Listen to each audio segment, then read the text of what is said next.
This has got to be the weakest board in ownership in the Premier League, and probably any other league in Europe by far, with the most arrogant manager and the most spineless bunch of players I think I've seen for a long time in an Arsenal jersey. That's how bad this is. Yet Arsene Wenger continues to seem to smirk and enjoy not the results but the press conferences when people asking him, well, Mr. Wenger, that you built this club and when are you going to go? No, you didn't build the club. You're 21 points. 21 points, Shaq, off the top of the league. That's an embarrassment. It is, and you just don't know how it's going to get any better, sadly. And as Arsene Wenger continues to dilly and dally and try to have everybody playing this guessing game as to his future, I think this team continues to get worse. Craig makes a point. You know that when you go to these teams, you have to scrap first. This Arsenal team has never been able to scrap. The thing is, they always let their quality shine through. But now you look at this team, you wonder where that is going to come from. Ozil hasn't been at his best. Okay, had a decent game against West Ham. Let's be honest, West Ham have been allowing everybody to have decent games all season long. Now all of a sudden, Ozil has a decent game against West Ham. You're supposed to believe he's back to his best. Alexis Sanchez continues to cut the most frustrated figure I have ever seen. And unless something happens quickly, and by quickly you can only assume it's Arsene Wenger, I'm not sure how or why he stays. Most of the clubs in the Premier League at the top are progressive clubs now. They're searching for new ways and buying new players, bringing in new people. Arsenal are regressive. They're going back the way.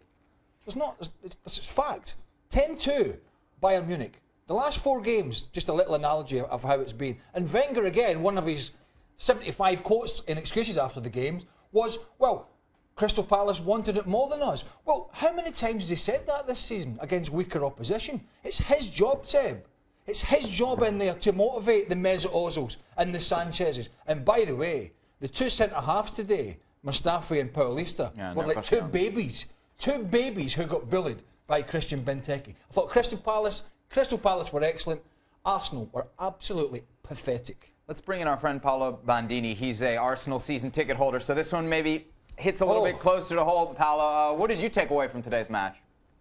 Well, I mean, it sort of felt like a lot of the same, unfortunately, and I can't disagree with most of what the guys have just said.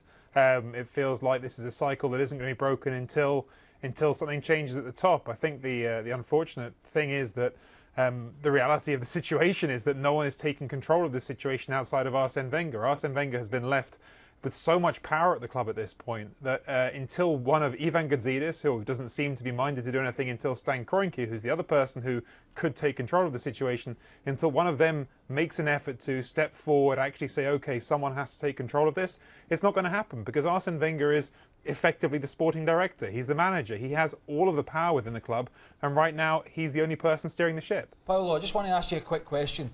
If this continues in the same manner, is it feasible Arsene Wenger is going to be manager at Arsenal come August next year?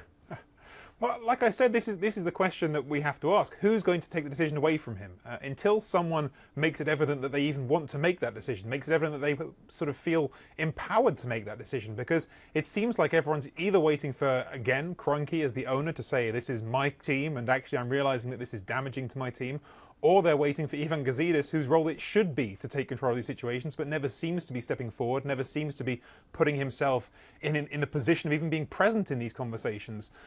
It's left in Wenger's hands, and clearly he has an emotional attachment to this club. He has an emotional attachment on all sorts of levels. I certainly think that the talk of sort of him leaving before the end of this season is pie in the sky. He's got another FA Cup to aim for. He could become the manager who's won the most FA Cups ever in history if he wins this one. So I think anything before the end of the season is not going to happen. But at some point, for him not to continue as manager, somebody else has to show leadership, and that's what's missing at Arsenal. There's an absolute void of leadership beyond Wenger at the top end of the club. Seb, I call these Arsenal fans, and I was kind of generalising a good few weeks ago, I called some of them spineless, because some of them have sat back and just sort of soaked it up and lived on the past, and Wenger was great between 96 and 2004, and he was amazing.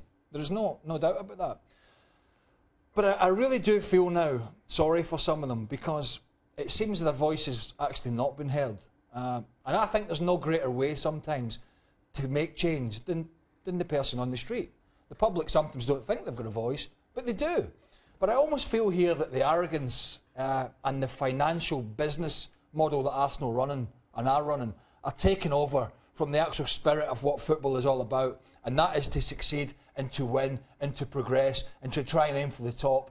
And I really don't feel Arsenal are doing that at the moment, and I certainly don't feel they'll do it in the future if Arsene Wenger continues in charge. The away supporters at Selhurst Park today were chanting, "You're not fit to wear the shirt." Are they pointing at players when really all the fingers should be pointed at Arsene? And in all fairness, I do think a lot of these players have hid under the rock whilst Arsene Wenger rightly has taken the brunt and the most of it, as a manager should do. The buck should stop with the manager.